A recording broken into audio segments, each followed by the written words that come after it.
नमस्कार। आज के इस वीडियो में हम बात करते हैं जन्म कुंडली में बनने वाले एक बहुत ही महत्वपूर्ण दोष के बारे में, जिसका नाम है अमावस दोष।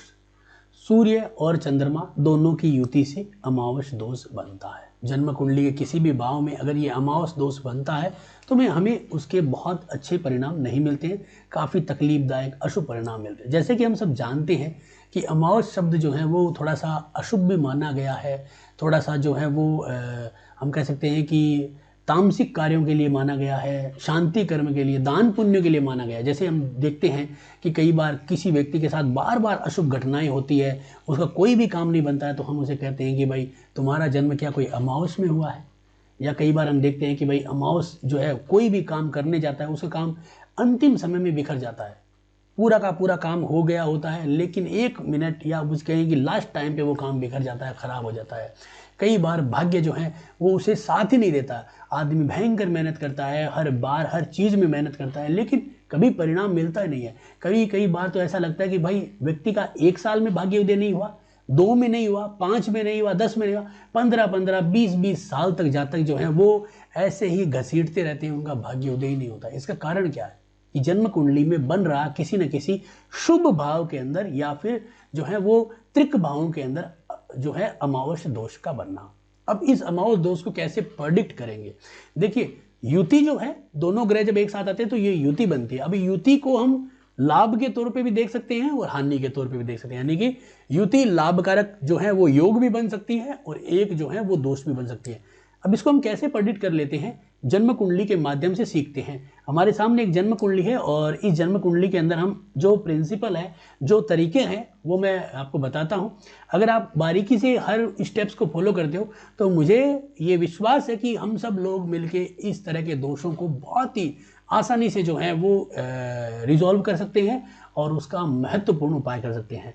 तो सबसे पहले मेरा ये जो YouTube चैनल है इसे सब्सक्राइब करें और मैं एस्ट्रोलॉजर नरेंद्र गर्ग आप सबका मेरे इस YouTube चैनल पे स्वागत करता हूं। तो प्रारंभ करते हैं इस वीडियो को। देखिए, जब जन्म कुंडली में सूर्य और चंद्रमा, जैसे आपके सामने एक जन्म कुंडली है, इसमें सूर्य और चंद्रमा दोनों एक साथ है, तो ये क्या हुआ? एक अमावस दोष बन गया। अब दिखने में अमावस दोष है, लेकिन सूर्य क्या करता है, एक राशि में 30 दिन रहता है, और यानी कि 30 दिन रहता है, और जो आपका चंद्रमा है वो 2.25 दिन रहता है, यानी कि एक नक्षत्र चलता है चंद्रमा। अब यहाँ पे क्या होगा कि दोनों ग्रह एक साथ आ जाएंगे तो 2.25 दिन एक साथ रहेंगे, लेकिन जो टाइम पीरियड, जिस समय वो डिग्री का एकदम अंतराल एकदम करीब होगा, यानी कि दोनों अगर विदिन डिग्री पे होंगे, तब ये दोष काफी हार्मफुल बनेगा। और वो भी कब? जब ये दोनों 3 डिग्री और 20 मिनट के अंतराल में रहेंगे। 3 डिग्री और 20 मिनट का अंतराल, यानी कि एक नवमास का अंतराल, क्योंकि नवमास कुंडली में एक नवमास 3 डिग्री और 20 मिनट का होता है। अगर यहाँ पे ये 3 डिग्री और 20 मिनट के अंदर रह गए ना, तो नवमास 10 मास सब जगह पे, ज़्यादातर जगह पे वो एक साथ चले जाएंगे। तो नवमास में जाने से मैरिटल लाइफ में भी दे देंगे, 10 मास में जाने से कर्म भाव को भी खराब कर देंगे। अगर इनका डिग्री का अंतराल ज़्यादा है तो इसका मतलब है कि कुछ न कुछ हमें परिणाम इतना बुरा नहीं मिलेगा। और अगर डिग्री के अंतराल इतना है कि दोनों के नक्षत्र स्वामी ही अलग है, फिर तो डरने की आवश्यकता ही नहीं है। तो इसका मतलब इसे प्रेडिक्ट करते हैं।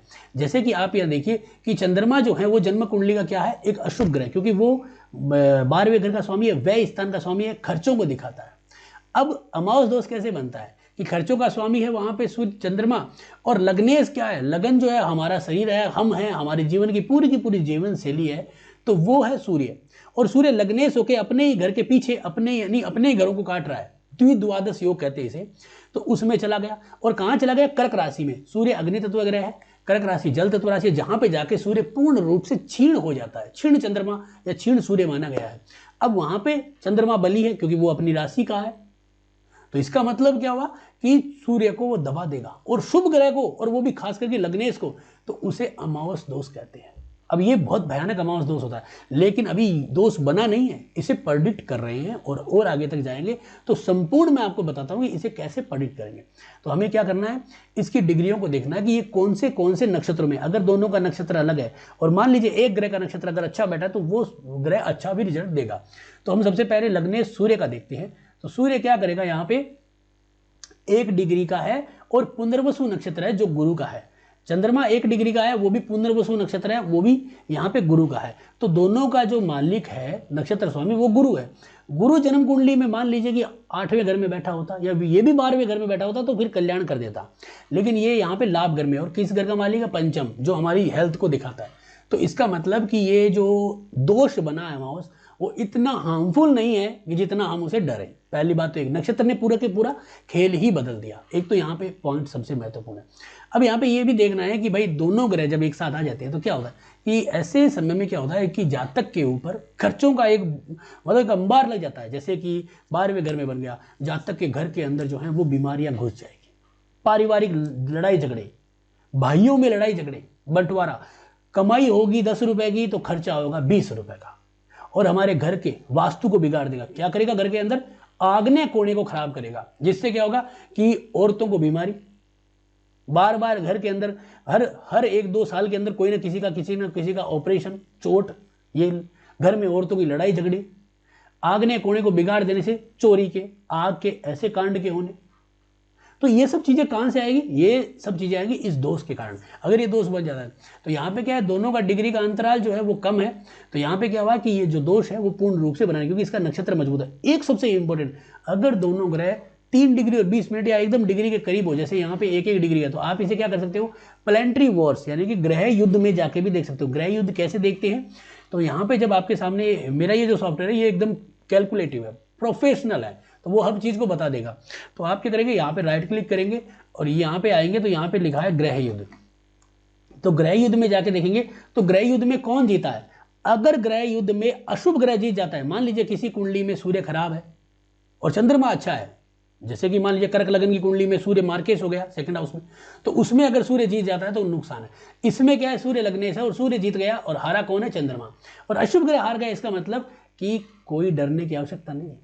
हमारा लग्नेश 12वें घर में जाके द्विद्वादश योग में जाके खर्चे में जाके अमावस दोष जरूर बनाया है, लेकिन वो पूर्ण रूप से हारा नहीं है, अपने नक्षत्र के द्वारा भी और कहीं ना कहीं अपनी जो ग्रह युद्ध की जो तरीका है उससे भी नहीं हारा। इसका मतलब हम यहाँ पे कह सकते हैं कि हमें कोई खास डरने की जरूरत नहीं है।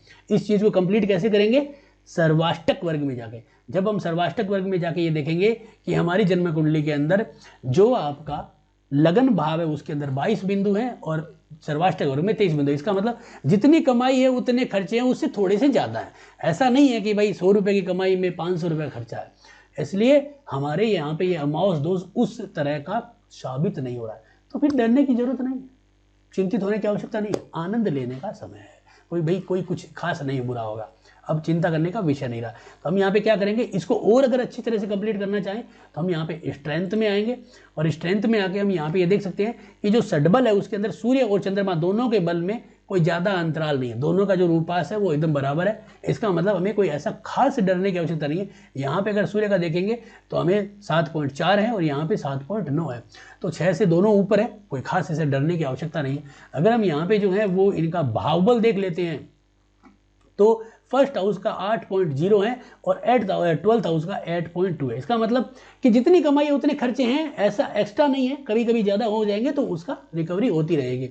तो यहाँ पे और लाभ घर हमारा बहुत बड़ा है, सेकंड हाउस धन की स्थिति बड़ी है, तो ऐसा कोई हमें डरने की आवश्यकता यहाँ पे नहीं बनेगी। तो कुल मिला के हमारे सामने जो ऑप्शंस बन रहे हैं वो दिख रहा है कि जन्म कुंडली के अंदर ये जो अमावस जो योग बना था, जो दोष बना था, वो दोष न होकर योग बन रहा है और हमें इससे चिंतित होने का कोई ऐसा विषय नहीं है।